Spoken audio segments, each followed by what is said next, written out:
Gujarat super league માટેની પ્રતિષ્ઠિત ટ્રોફીનું આજે રાજ્યસભાના સાંસદ અને ગુજરાત સ્ટેટ ફૂટબોલ એસોસિએશનના પ્રમુખ પરિમલ નથવાણી દ્વારા ભારે ધામધૂમથી અનાવરણ કરવામાં આવ્યું હતું।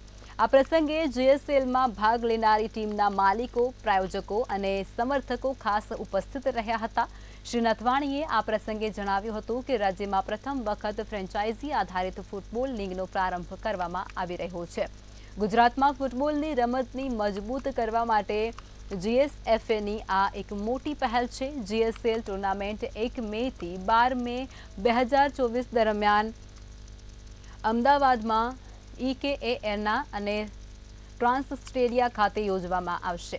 મેચના દિવસો જેમ કે 1, 2, 4, 5 અને 8 સાથે જ 10મી મે છે, જેમાં ફાઇનલ 12મી મે 2024ના રોજ રમવામાં આવશે। જીએસએલ મેચો આશાસ્પદ અને રોમાંચક બનાવવાની છે અને ફૂટબોલના ઉત્સાહીઓને કેટલીક યાદગાર અને અવિસ્મરણીય ક્ષણો પૂરી પાડશે। દરેક ટીમ એકબીજા સામે એક મેચ રમશે અને ટોચની બે ટીમ એટલે કે 12મી મે 2024ના રોજ સાંજે 7 વાગ્યે ફાઇનલ મેચ રમશે।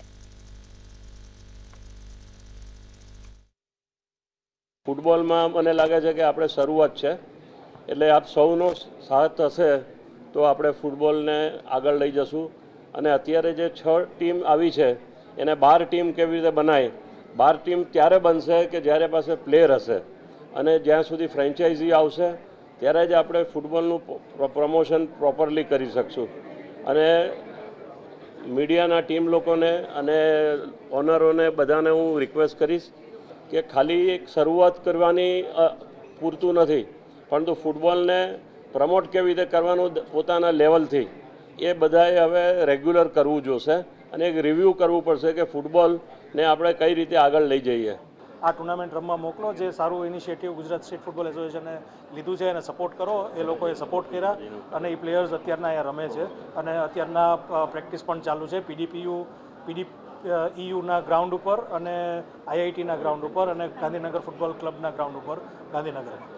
ખાસ વાત કઈ રીતે ઓપ્શનમાં કેટલા રૂપિયા મળવાના છે, ઓપ્શન થયું તો કઈ જે પ્લેયર્સ છે એમાં અમે આઉટ સ્ટેટના પ્લેયર્સ છે એને AA ગ્રેડ કેટેગરી આપ્યું છે, half of the AA grade category. અડધા પ્લેયર્સ છે એ ગુજરાતના AA ગ્રેડ કેટેગરી છે અને પછી A ગ્રેડ, BB અને B એવી રીતના 4 ગ્રેડ અમે નક્કી કરેલા હતા।